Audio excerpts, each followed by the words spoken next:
RFM Matin. RFM Matin. Émission bi yeewaa Sénégal. RFM Matin 7h44 sunu gan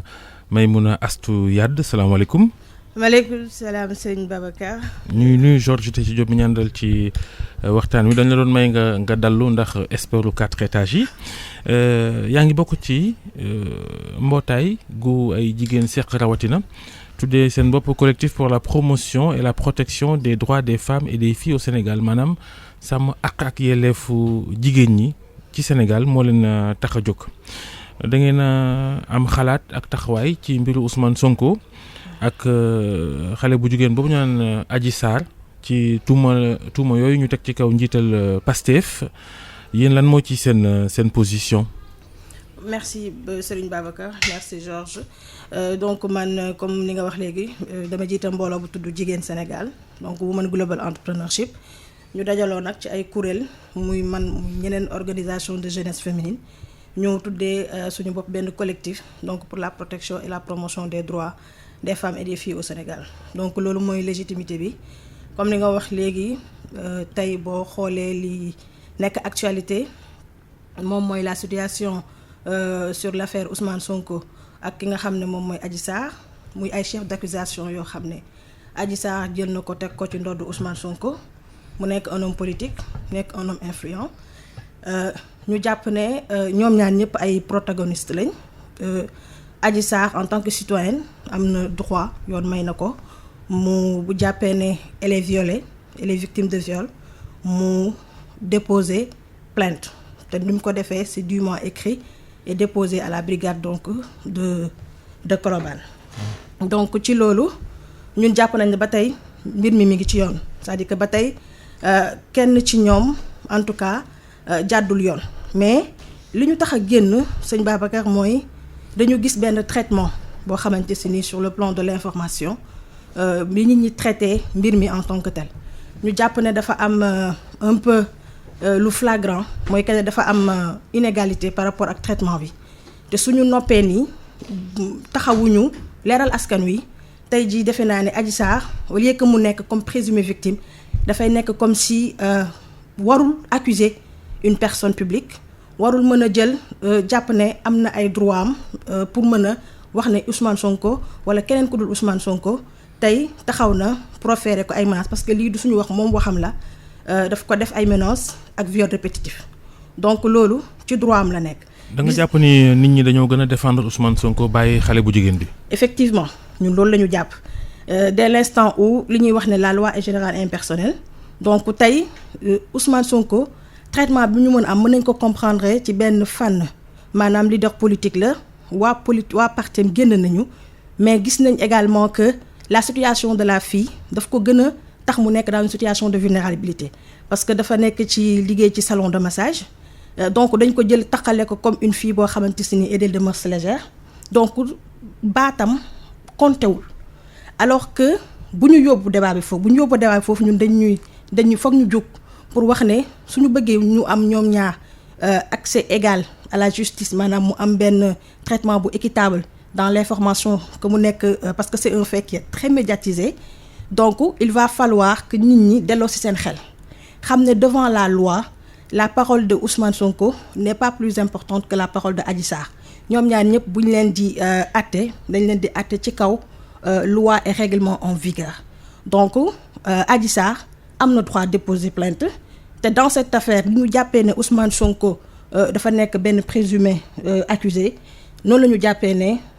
Adji Sarr dafa nekk benn présumé victime. loolu est-ce que li ko waral bokkul itam ni ñi nga xamante ne ñoom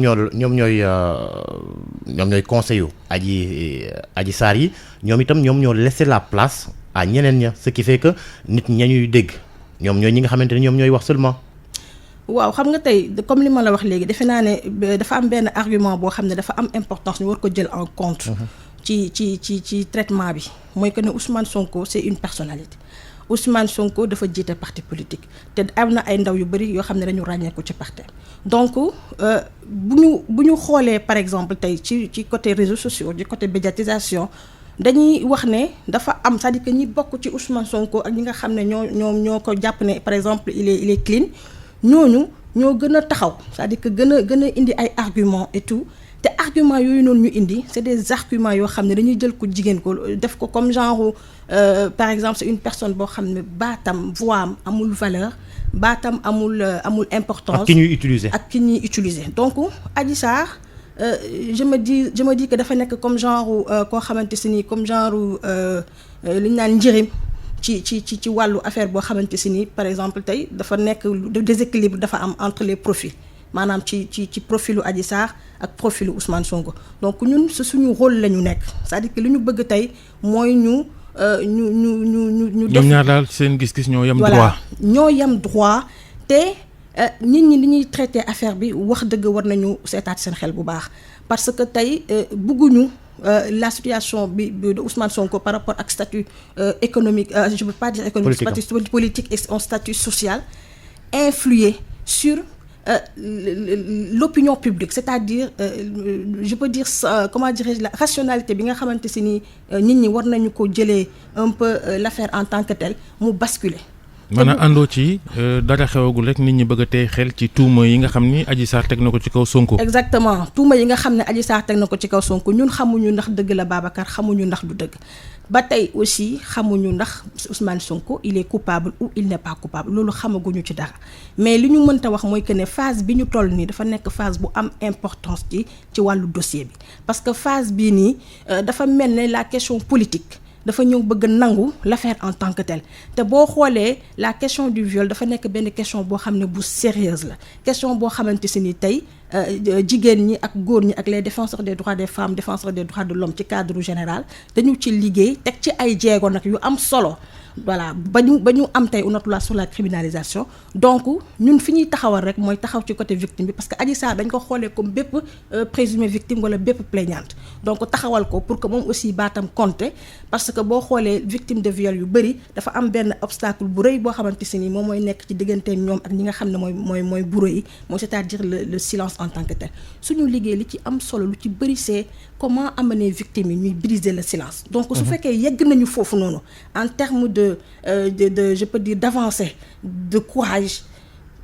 lu ñu war a capitaliser la te loolu du ñu ko bàyyi mu nax saay parce que loolu dafa am solo parce que à partir de cette affaire là mën na am ay balbutiements ak ay conséquences yu doy waar ci wàllu yi nga xamante ne moom mooy ñëw parce que bu fekkee ne traitement bi def nañ ko mu nekk en défaveur de Adji Sarr ci nii rek ñu demee ci ay perceptions yoo xam ne xamuñ ndax dëgg la wala du dëgg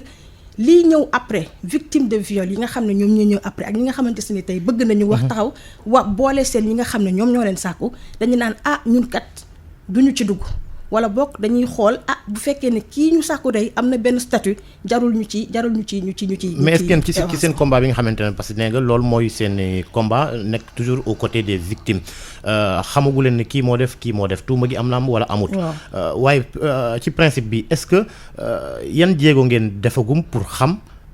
sur quoi repose le dossier ay mbirum Adji Sarr ndax jéem ngeen koo jege. waaw effectivement jéem nañ ko jege ñenn ci ñun c'est vrai que c'est pas très facile ñu jege. am ngeen accès ci moom amaguñu accès ci moom et je pense que boobu ba tey c'est des documents confidentiels et je pense que lépp li am solo decce mooy que ne la protection de Adji Sarr aujourd'hui dafa nekk benn question bu cruciale. est-ce que nekkul li tax muy làqatu mooy li ko nit ñi di wan rawat na ñi farak Ousmane Sonko ak ñi njortu ni tuumaam gi teguwul fenn est-ce que loolu bokkul ci li tax mu làqu. effectivement mën na ci bokk parce que xam nga dafa am lu am solo ci wàllu viol ak wàllu victime mooy le lien c'est-à-dire que maanaam relation bi am entre victime bi ak ki nga xamante si ni moom mooy borom des fois relation boobu dafa am impact bu am importance ci taxawaay bi nga xamante si ni victime bi wala présumé victime bi daf koy taxawee parce que la plupart boo xoolee ñi nga xamante si ni ñoom ñoo nekk victime de viol wala ñoom ñooy plaigné wu ci loolu noonu dañuy am benn relation bu particulière ak ki nga xamante si ni moom mooy seen bourreau soit dañuy dëkk ak moom soit ñu am ak moom relation boo xamante si ni mën na am sax mu nekk ñaar ñoo xam ne dañu nekkoon loolu aussi mun na nekk dañu nekkoon et que leneen lu ci munti am même bu loolu feeñee pour ñoom loolu bokk ci li nga xam ne dafay justifier ne que viol warul mën a am alors que boo xoolee même tey viol dem nañ ba ci diggante way dencante viol mën na fa am donc ñun li ñu bëgg rek mooy ñun aussi ñu génn pour beneen baat jukk maanaam ñaari nit mën nañ d'accord di baane waaye bu ku jigéen ki d'accord lu ñu ànd viol la. waaw lu viol la te loolu la article 320 du code pénal loolu noonu la wax te dafa am benn mbir bu am solo aussi Babacar mooy gis nga li ñu naan ñàkk a xam li la sa àq ak sa yelleef li la sa dëkk may ci sa àq ak sa yelleef ci sa wàllu droit yow des fois loolu dafay am benn impact te Adji Sarr elle a 20 ans elle est jeune. donc da nga jàpp ne moom itam xëy na daa am li mu ignoré ci ay droit am. effectivement mais pourquoi xel mënul tey itam ñu ne. benn yoon ñaari yoon ñetti yoon. xam nga tey loolu laa wax démb ci benn émission gis nga am na yenn mbir yoo xamante ni Sénégal il faut que ñu leeral ci nit ñi mu leer benn yoon ñaari yoon ñetti yoon munta fexe ba viol du war a mën a am benn yoon ñaari yoon ñetti yoon du argument benn yoon ñaari yoon ñetti yoon loolu bu am gis naa ay partisans Sonko ak ñeneen ñoo xam ne ñu ngi appesantir du lay nañ ko arrêté loolu c'est une perception ça va pas dire que loolu mooy dëgg benn yoon ñaar mën na nekk fukki yoon gis nañ ci jamono koo xam ni wala wiyale nañ ko ay yoon maa la ko wax muy viol répétitif donc benn yoon am naak ñaari yoon am naak ñetti yoon am na pour vous dire que li ma leen doon wax léegi lien bi am entre ki nga xam ne moom mooy victime de viol bi ak ki nga xam ne moom mooy bourreau donc relation boobu noonu li nga xam ne moom mooy par exemple stéréotype mooy xalaat yi nga xamante si ni ay sénégalais fa nit ñi société dëggal na ko jëmale ko ci wàllu nit par rapport ak catégorie pour wax ne noonu la war a dundee te mën na bañ a demee noonu. mais est-ce que yéen a ngi tenir compte itam ni ñi nga xamante ne dañ leen di accuser de viol yenn saa yi day dem sax bu ñu tëj leen ca kaso ba te fekk ni mbir mu amut woon. gis nañ fi sax ay députés yi nga xamante ne ay jigéen lañ bi ñuy wax ay criminalisation du viol à l'Assemblée nationale. ñoom ànduñ ci woon ndax yooyu. xam nga benn affaire dafa am ba des gis nga sooy wax waxu yoon di waxu loi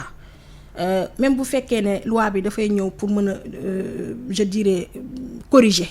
benn mbir wala mu restaurer benn affaire il faut que ñu xam ne tey jii jigéen mën na nekk victime de viol góor aussi mën na nekk victime de viol su ñu voté une loi à l'Assemblée nationale c'est pas une loi qu'on a votée pour les femmes. c'est une loi boo xam ne dañ ko voté yéen a ko porté woon dañ ko porté woon tout simplement parce que ci statistique yëpp dañuy gis ne jigéen moo gën a nekk victime de viol que góor ñi et c'est tout à fait aussi normal dans une société aussi patriarcale nit ñi ni ñuy xalaatee dañuy xalaat ne ak le pouvoir de domination bi am dañuy wax ne de toute façon góor ak ngóoraam ak même góor bu subiree tey acte de viol day wax ne moom du ko wax parce que société bi moo jàpp ne góor moom moo yor doole bi góor moom moo yor autorité bi kon góor wax ne sax dafa subir viol loolu genre gàcce la ci moom loolu aussi stéréotype la parce que góor mu jigéen mën na ko sàkku également donc loi bi ñuy voter c'est pas des lois pour des femmes c'est des lois pour tout le monde pourtant bari na nag parce que gis nga am na góor ñu bari ñoo xam ne tey bu ñu waxtaanee ak parce que ñun des fois dañuy def ay sondage di sànni maanaam di def ay sondage yoo xam ne c'est pour juste wax góor ñi est-ce que dans votre vie mosoo leen ba par exemple ngeen nekkee xale wala dara mosoo leen am ay attouchement ay harcèlement da ngay gis des fois góor ñi duñ ko wax ci biti da ngay gis des fois ñu des fois dañ koy def sax comme humour wax la ne la man de mës nañ ma def nii ba ma nekkee xale si samay ñu may doon sàng samay bon wala dara te loolu pour ñoom dafay dem ba nekk genre signe de force gis ngeen boo genre signe de force di jaay guerrier alors que c'est des personnes utilisées alors que c'est des victimes d'attouchement. léegi Ousmane Sonko yéen dégg ngeen ko bi mu layee ci këyit bindu communiqué après mu jël kàddu gi est-ce que yéen lim leen wax li ngeen di maandu yëpp est-ce que lim leen wax doy na yenu na maanaa wala yenuwul maanaa. lim ñu wax ci wàllu ban. ci mbiru Adji Sarr mi nga xam ni moo koy tuumaal. bon li ma mën a wax rek ci côté boobu noonu pour wax ne man mënuma am benn position partisane mënuma am position politique li ma ci mën a wax rek mooy c'est la parole de Adji Sarr contre la parole de Ousmane Sonko te li ñu bëgg rek mooy que ne quel que soit Ousmane Sonko lépp lu mu munti wax dans ce procès là contre Adji Sarr c'est pour sa défense. parce que dañ ko accuser donc lu mu wax c'est pour sa défense. vous voyez Adji Sarr aussi lu mu wax c'est pour dëggal ay waxam. maintenant mais li ñu jaaxal askanu Sénégal bi ñu yëkkatee tuuma yu mel ni teg ci kaw Cheikh Yérim Seck amul lu gaa yi wanul Cheikh Yérim Seck ñëpp joxoñ ko ne moo ko def moom ba léegi day weddi waaye nañ ko daan joxoñee lu tax joxewuñ ko Ousmane Sonko même njort bi amuñu ko lan moo wute la ñaari fii wala wute naam wutewul. non xam nga bee c'est une affaire close quoi qu'on puisse dire parce que. non maanaam ci position opinion bi am ci ñaari affaires yi est-ce que ñaari affaires yi daa wute ñaari dossiers yi wute na. xam nga en fonction profilu nit ki des fois appréciation yi dafay wute parce que pour l'affaire Cheikh Yérim par exemple tey jii même nit ñi dañ doon wax naan ku jigéen ki lu tax mu dem ci hôtel ba moo ko fekk et tout te loolu yépp bokk na ci li nga xamante si nii amul benn incidence.